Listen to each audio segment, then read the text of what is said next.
Hello everyone, welcome to my channel. This is Priya Bhargav. Today we are going to do the subsection of Unit 1 of Block 2 MPC 003 Personality Theories and Assessment. This is subsection of Unit 1 since I have already made one video of this chapter. सो इस पूरे chapter के मैंने 3 video बनाना है. उनमें से first video मैं already upload कर चुकी हूँ, ये सेकंड वीडियो है. इस चैप्टर से रिलेटेड जितने भी वीडियोस हैं उनका लिंक आपको डिस्क्रिप्शन सेक्शन में मैं डाल दूंगी, आपको मिल जाएगा. Today we are going to start with Karen Horney, social foundation of personality. Karen Horney की बात करें तो ये फीमेल साइको एनालिस्ट थी और इनकी पूरी लाइफ हिस्ट्री दी हुई है कि कैसे इन्होंने अपना करियर आगे बढ़ाया, कहाँ कहाँ इन्होंने काम किया और किन टॉपिक्स पे काम किया. So Karen since she was the female और उस वक्त जिस पीरियड में वो थी 1885 के टाइम पे, उस टाइम पे फीमेल्स बहुत कम होती थी यूरोपियन कंट्रीज़ में. तो शी वॉज फ्रॉम जर्मनी और इन्होंने बहुत अच्छा काम किया. अगर आपको इनकी स्टोरी पढ़नी है तो आप यहाँ से पूरा पढ़ सकते हैं. शुरू में उनकी स्टोरी ही दी हुई है जो एग्ज़ाम पॉइंट ऑफ व्यू से इम्पॉर्टेंट नहीं है, दैट इज़ वाई मैं इसको आगे बढ़ाऊँगी. हॉर्ने के बारे में बात करें, कैरन हॉर्ने के बारे में, तो उन्होंने सिगमंड फ्रॉइड को बहुत ज़्यादा क्रिटिसाइज़ किया था कुछ चीज़ों के लिए. जैसे उन्होंने अपोज किया था पेनिस एनवे. पेनिस एनवे का मतलब होता है कि मेल्स से जेलस रखना फीमेल का. तो ये फ्रॉइड बोलते थे. फ्रॉइड का बोलना था कि लेडीज़ जो विमेन होती हैं वो मेन से एनवे रखती हैं because they are very powerful. So इस चीज़ को कैरन ने डिनाई किया था और कैरन कहती हैं अगर ऐसा है तो ये वुम जो होता है, यूट्रस जिसे कहते हैं, वुम एनवे भी होता है.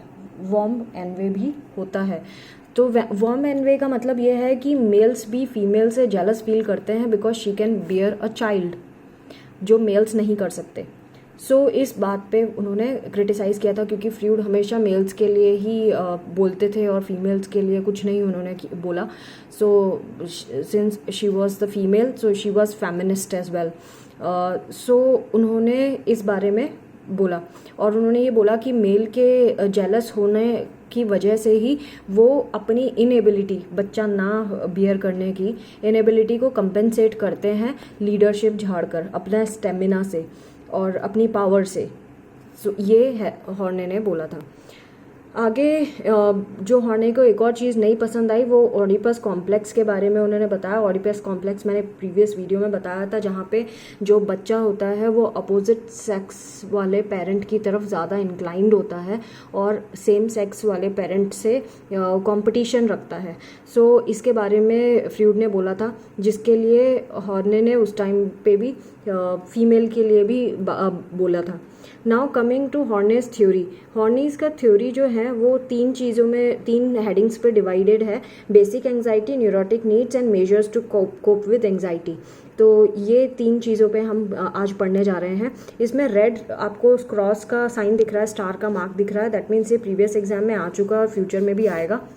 कमिंग टू बेसिक एंजाइटी, तो हॉर्ने कहते हैं कि जो बच्चे होते हैं वो हेल्पलेसनेस और एंजाइटी एक्सपीरियंस करते हैं और अगर उनको प्रॉपर गाइडेंस ना मिले कि कैसे एंजाइटीज़ या थ्रेट्स से कोप अप करना है, जो कहीं से भी थ्रेट्स हो सकते हैं, सोसाइटी से आ सकते हैं, नेचर से आ सकते हैं, तो इन थ्रेट्स को जब उनको पता नहीं होता बच्चे को कि कैसे हैंडल करना है, कोई गाइड करने वाला नहीं होता, तो उनके अंदर एक बेसिक एंजाइटी डेवलप हो जाती है.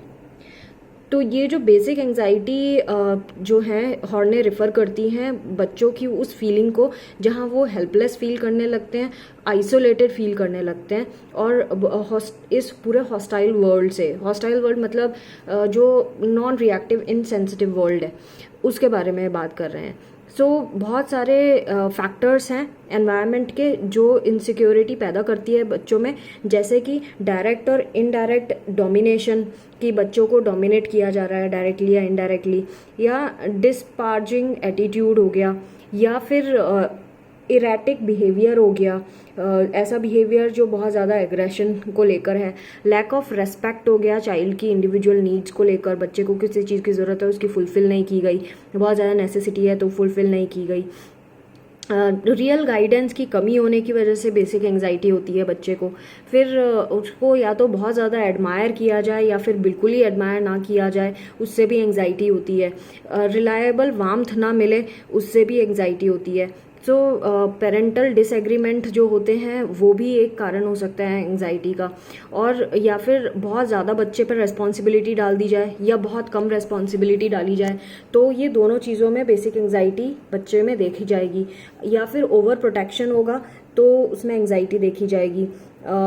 अगर दूसरे बच्चों से उसको सेपरेट करके रखा जाए कि नहीं भाई तुम इन बच्चों के साथ नहीं खेलोगे इस तरह से, या किसी और रीज़न से दूसरे बच्चों के साथ खेलने ना दिया जाए, इनजस्टिस हुआ, डिस्क्रिमिनेशन हुआ, या फिर ऐसे प्रॉमिस किया गया और उसको निभाया नहीं गया। सो इस तरह के जो एटमॉस्फेयर होता है, हॉस्टाइल एटमॉस्फेयर होता है, उसमें ये बच्चों को बेसिक एंजाइटी फील होती है। सो हॉर्ने ने ये सारे फैक्टर्स बताए थे।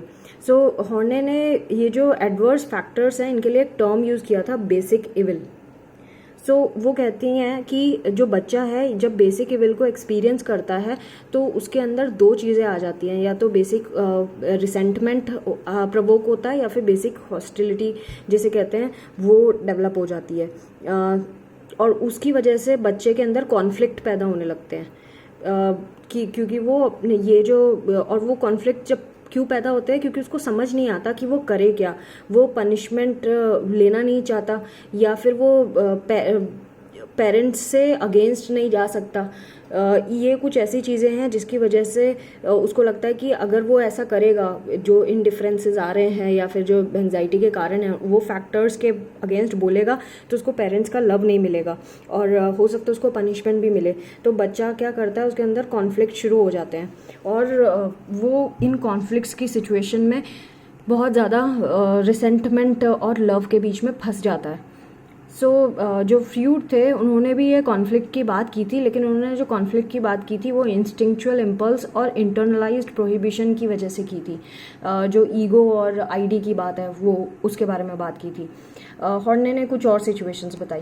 Now coming to neurotic needs, this is also very important, जिसमें स्टार है यानी प्रीवियस एग्जाम में आ चुका है और आगे भी आएगा।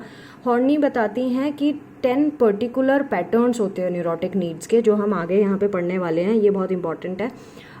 जो हमारी नीड्स पे ही बेस्ड है कि हमारी क्या ज़रूरतें होती हैं।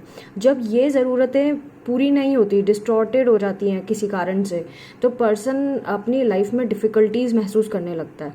जैसे कि इन्होंने एक एग्जांपल दिया है, सपोज़ फर्स्ट नीड जो इन्होंने बताई है वो है अफेक्शन एंड अप्रूवल, यानी हर एक इंसान को अफेक्शन की ज़रूरत होती है और अप्रूवल की ज़रूरत होती है।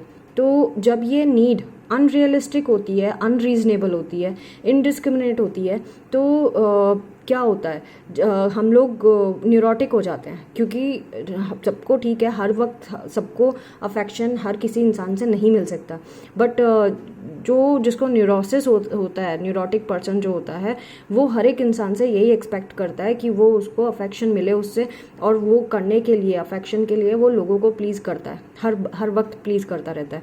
सो हमें अपने में ही सेल्फ सफिशिएंट रहना ज़्यादा अच्छा है, लेकिन ऐसा न्यूरोटिक पर्सन नहीं समझता। उसकी ये जो नीड्स होती है बहुत इंटेंस होती है और उसको बहुत एंजाइटी होती है अगर उसकी ये नीड पूरी नहीं होती, और वो बहुत ज़्यादा उसके फ्यूचर पे भी इस चीज़ को वो ऐसी नीड्स को पूरी करने के लिए कोशिश करता रहता है।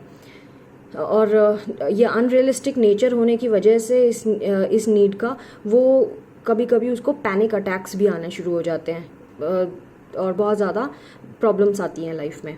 Now coming to neurotic needs कौन कौन सी हैं, जो हमने ऊपर पढ़ा कि 10 न्यूरोटिक नीड्स हैं, बहुत इंपॉर्टेंट टॉपिक है ये। फर्स्ट है neurotic need for affection and approval. हर एक इंसान की नीड होती है अफेक्शन एंड अप्रूवल की, लेकिन जो न्यूरोटिक इंसान होता है उसकी बहुत ज़रूरत से ज़्यादा होती है, और वो हमेशा दूसरों को प्लीज़ करने की कोशिश करता है, और प्लीज़ इसीलिए करता है क्योंकि वो ये सोचता है कि उसको फिर वो लोग लाइक करेंगे। दूसरी न्यूरोटिक नीड जो होती है वो है for a partner, for someone who will take over one's life, यानी कि वो ये सोचता है कि अगर उसको एक पार्टनर मिल जाता है तो वो उसकी सारी लाइफ की दिक्कतें सॉल्व कर देगा। जो उसका जैसे ही उसकी लाइफ में लव आ जाएगा तो सारी प्रॉब्लम्स वैनिश हो जाएंगी, इस तरह की उसकी सोच होती है। सो और ये बहुत ज़्यादा आगे बढ़ बढ़ के वो इंसान ये काम करेगा पार्टनर के लिए, उसको अचीव करने के लिए पार्टनर को। नेक्स्ट थर्ड न्यूरोटिक नीड है to restrict one's life to narrow borders. अपना किसी की लाइफ को इतना नैरो कर देना अपनी नीड के लिए। सो ये क्या करता है कि अपनी छोटी छोटी जो जो भी उसकी अपने आप को सेटिस्फाई करने के लिए वो ये काम करेगा। सो जो भी काउंटर पार्ट होगा, नॉर्मल काउंटर पार्ट होगा, उसके लिए भी वो इस तरह का फील करेगा। अपनी लाइफ को सिंप्लीफाई बनाने के बजाय लोग क्या करते हैं, अपने स्ट्रेसफुल लाइफ को कम करने के लिए अपनी लाइफ को सिंप्लीफाई करते हैं। लेकिन ये या फिर कोई मोनास्टिक ऑर्डर को ज्वाइन कर लेते हैं, या फिर अपने डेली रूटीन में थोड़ा सा हट जाता है, डेली रूटीन को बंद कर देता है, और या फिर अपने वापस अपने बिल्कुल मदर के वूम में जाने की का सोचता है। इस तरह का न्यूरोटिक इससे भी ज़्यादा स्ट्रेसफुल लाइफ जीते हैं, ये इससे ज़्यादा सोचते हैं करने का। Neurotic need for power for control over others. जो न्यूरोटिक नीड होती है वो पावर की, सबके अंदर सबको चाहिए होता है कि हमारे अंदर पावर हो। और हमने कहीं कंपनीज़ में भी देखा है कि बॉस जो होते हैं वो बहुत बॉसी होते हैं, हमें कंट्रोल करते हैं, हमें काम पे बहुत ज़्यादा काम के लिए बोलते हैं। तो वो ठीक है, इट इज़ फाइन, क्योंकि हमें उसमें प्रोग्रेस करनी है उस पर्टिकुलर फील्ड में, इसीलिए थोड़ा बहुत प्रेशर चलता है। लेकिन जो न्यूरोटिक पर्सन होता है वो बहुत ज़्यादा डोमिनेटिंग होता है, और वो खुद की फ़ायदे के बारे में हमेशा सोचेगा, उसको दूसरे की प्रॉब्लम से कोई लेना देना नहीं होगा। उसके बहुत स्ट्रॉन्ग बिलीव्स होंगे, और अपनी पावर का वो पूरा यूज़ करेगा उसके लिए। नेक्स्ट है neurotic need to exploit others and get the better off them. Neurotic need इतनी ज़्यादा हो जाती है न्यूरोटिक लोगों में कि वो अपनी पूरी पावर को यूज़ करता है और दूसरों को एक्सप्लॉइट करने के लिए, और वो चाहता है कि उसको जितना बेस्ट जो चीज़ चाहिए वो उसको मिल जाए, चाहे सामने वाले का कुछ भी हो जाए।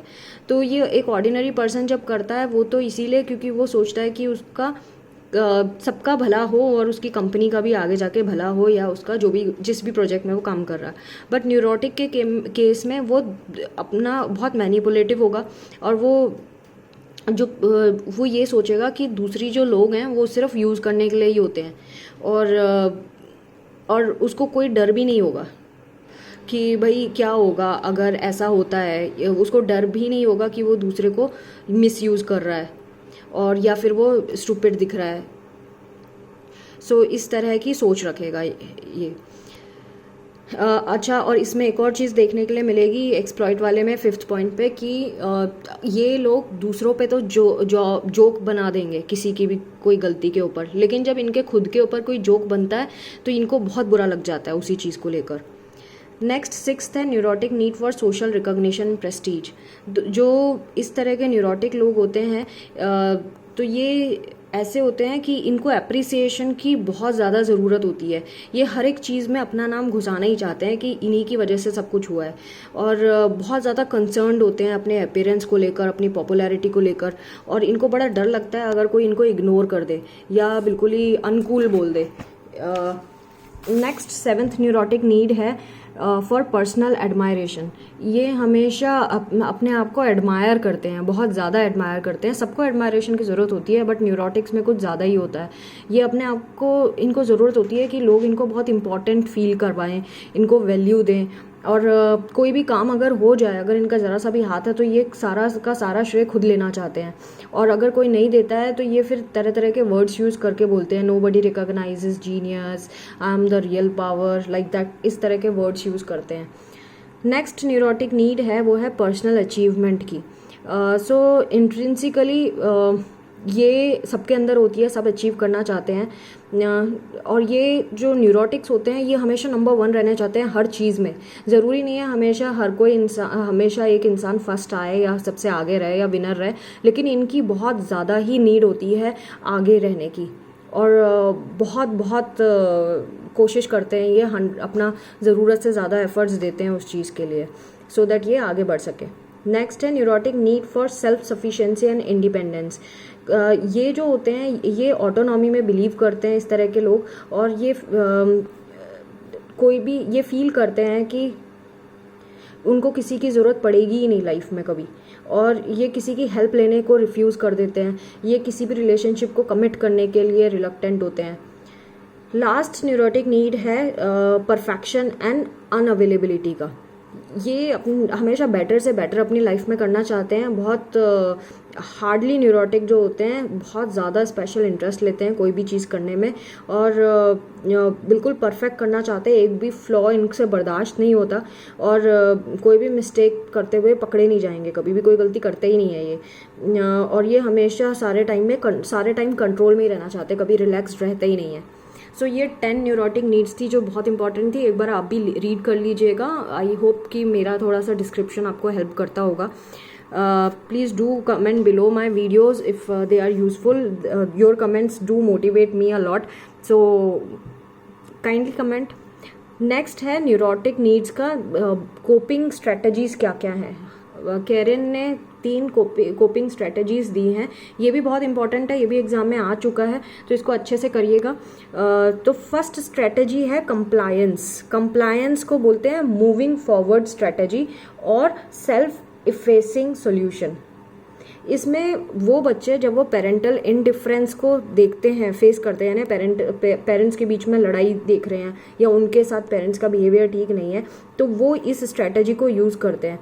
तो इसमें इनको डर रहता है हेल्पलेसनेस का, उन्हें कोई छोड़ ना दे, अबेंडनमेंट का मतलब उनको कोई छोड़ ना दे, वो कहीं अकेले ना पड़ जाए।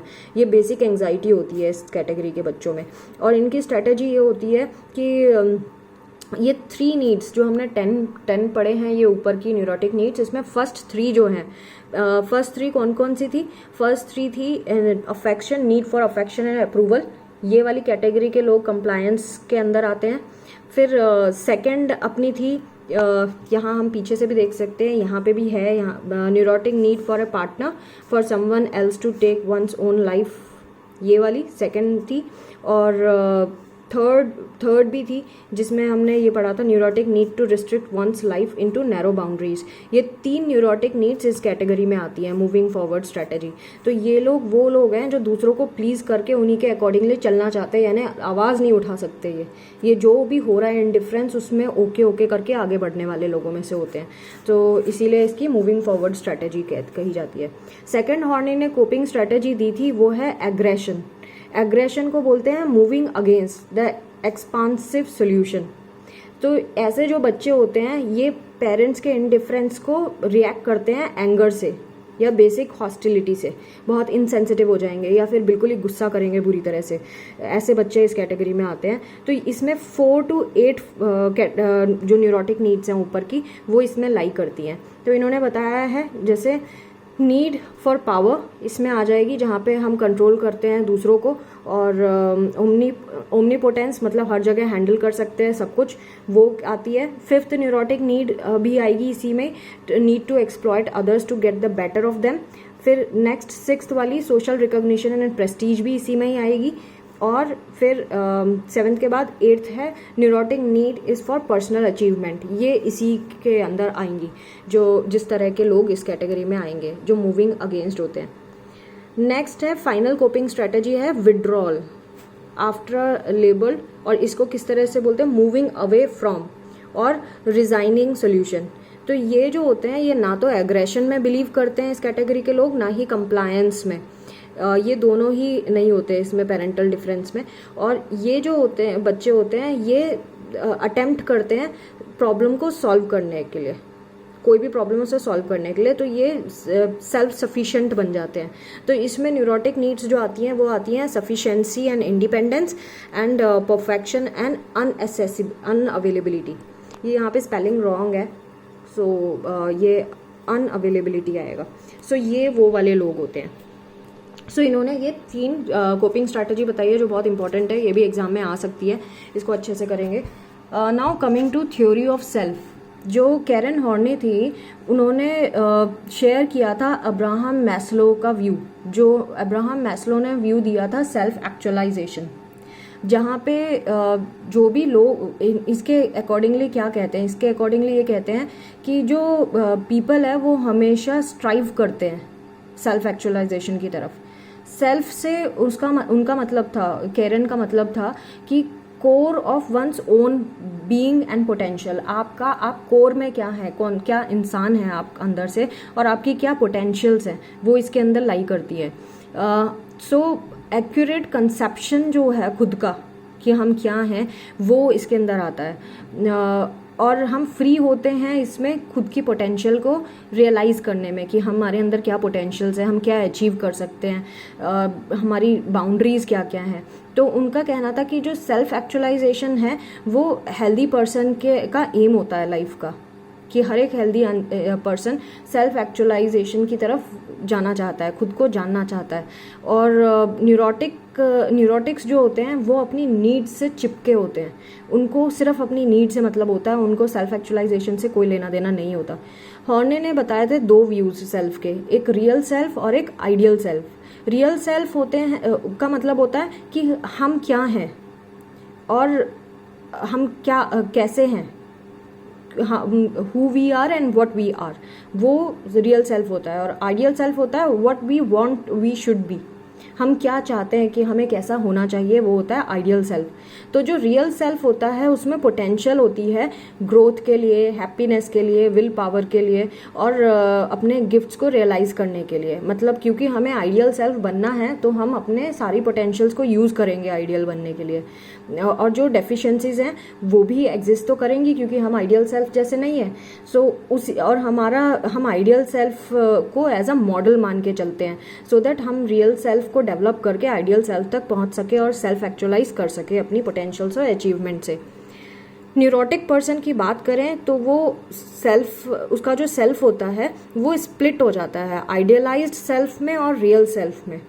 उसकी वजह से जो न्यूरोटिक इंडिविजुअल होता है वो हमेशा फील करता है अपना आइडियल सेल्फ को लिव अप नहीं कर पाता वो, और उसकी वजह से कि उसको ऐसा लगता है कि उसके अंदर फ्लॉज हैं एज कंपेयर टू जो उसमें नहीं होने चाहिए। सो जो न्यूरोटिक पर्सन अपना गोल रखता है वो ऐसे गोल रखता है जो पॉसिबल ही नहीं है, या फिर अनरियलिस्टिक गोल्स रखता है आइडियल सेल्फ तक पहुंचने के लिए।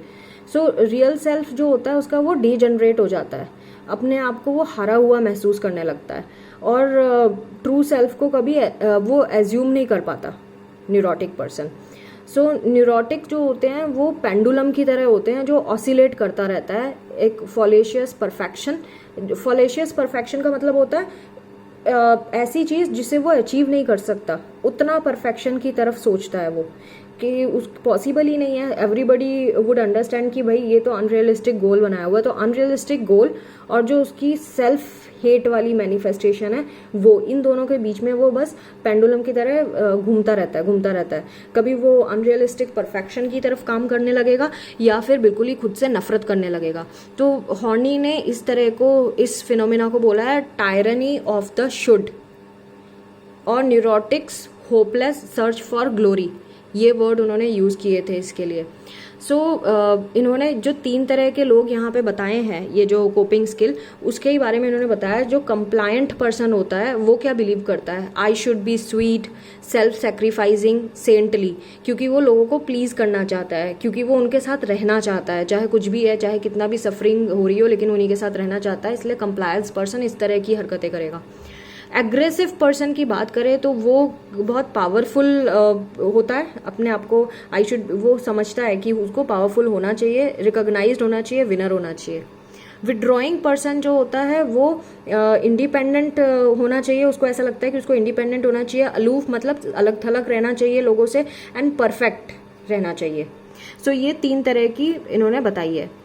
सो इन्होंने बताया कि जो इम्पॉसिबल सेल्फ्स के बारे में इन्होंने न्यूरोटिक के बारे में बात की थी कि वो एकदम फॉलेशियस परफेक्शन और सेल्फ हेट के बीच में जो पेंडुलम की तरह घूम रहा था, उसके बारे में इन्होंने इसी पैराग्राफ में लास्ट वाले में बताया कि ये 2 इम्पॉसिबल सेल्फ्स की बात है जो न्यूरोटिक पर्सन एलिनेट होते हैं हमेशा, एंड अपने ट्रू कोर से, मतलब वो खुद इंसान एक्चुअली क्या है वो अपने आप को रियलाइज़ ही नहीं कर पाता, गलत चीज़ों में सोचता रहता है एंड उसको खुद की पोटेंशियल कभी रियलाइज़ नहीं हो पाती हैं। तो इस चीज़ के लिए ये जो साइकी उसकी हो जाती है, ये हमेशा उसको प्रिवेंट करेगी अपनी पोटेंशियल्स को अचीव करने से। और ये न्यूरोसिस की साइकिल फिर जब तक तोड़ो ना तब तक ये चलती रहेगी। तो इस ये जो साइकिल है इसकी न्यूरोसिस की, उसको ब्रेक करने के लिए साइको एनालिस्ट काम करते हैं। नाउ इवेल्युएशन, अगर हम कैरन हॉर्नी की थ्योरीज़ के बारे में बात करें जो उन्होंने दी थी, तो इसमें शुरू में तो उन्होंने बताया कि कैसे वो फ्रूड से नाराज़ थी, उनको क्रिटिसाइज़ करती थी। और इन्होंने एडलर भी एक और साइको एनालिस्ट हैं जिनके एडलेरियन हमने पढ़ी हैं थ्योरीज, तो उनके साथ मिलके इन्होंने नियो फ्रूडियन डिसिप्लिन बनाया था, नियो फ्रूडियन डिसिप्लिन। तो इसमें इन्होंने एक्नॉलेज किया था फ्रूड के जितने भी इश्यूज थे और उन्होंने क्रिटिसाइज़ किया था फ्रूड के बिलीव्स को, जैसे कि ऑडिपस कॉम्प्लेक्स, पेनिस एनवे, ये वालों पे हॉर्ने ने क्रिटिसाइज़ किया है उनको। और उन्होंने क्लेम किया है कि एक पेरेंट के और जो पेरेंट चाइल्ड का रिलेशनशिप है वो डिस्टर्ब होता है। तो जब एक पेरेंट से बच्चा परेशान होता है तो वो दूसरे पेरेंट से ज़्यादा अटैच हो जाता है। तो इसको हम ऑडिपस कॉम्प्लेक्स नहीं बोल सकते, जो कि फ्रूड बोलते थे। अगेन हॉर्ने ने और भी किया था, उन्होंने रीफॉर्मुलेट की थी फ्रूड के थॉट्स को और होलिस्टिक एंड ह्यूमैनिटेरियन व्यू बताया था इंडिविजुअल साइकी का, और कल्चरल एंड सोशल डिफरेंसेस को ज़्यादा एम्फेसिस दिया था। हॉर्ने ने बहुत सारे कंट्रीब्यूशन भी किए, जैसे कि कैसे साइकोलॉजिकल थॉट्स को एडवांस बनाने में और शेप देने में। इनका मेजर जो नेगेटिव कमेंट आता है हॉर्ने के बारे में, वो ये आता है कि इनकी जो थ्योरी थी वो न्यूरोटिक के ऊपर लिमिटेड थी। उन्होंने बहुत सारे साइकोटिक्स और प्रॉब्लम्स जो हैं उनको उन्हीं के ऊपर काम किया है और बहुत सारे ट्रू हेल्दी लोगों के बारे में बात नहीं करी जो उन्हें करना चाहिए था। और उन्होंने हेल्थ जो सिंगल कॉन्टिनम है उसके ऊपर, न्यूरोसिस और हेल्थ के ऊपर ही बात की है और न्यूरोटिक्स के ही ऊपर ज़्यादातर काम किया है। एक नॉर्मल हेल्दी पर्सन के बारे में ज़्यादा कुछ नहीं बताया। उन्होंने ये बोला कि ये जो न्यूरोटिक करेक्टर है ये हर एक इंसान के अंदर होता है, लेकिन कुछ में ज़्यादा हो जाता है, इस वजह से वो न्यूरोटिक पर्सन बन जाता है। तो friends, this was all about Karen Horney जो हमने पढ़ा। Very interesting, I love this thing. उन्होंने बहुत चीज़ें सच बताई हैं और काफ़ी इंटरेस्टिंग है। I hope these videos are useful to you guys. Do watch my videos, do share these videos to other students, and do not forget to subscribe and press the notification bell. Thanks for watching. फिर से आऊँगे एक नए video के साथ, तब तक के लिए टेक केयर, बाय बाय।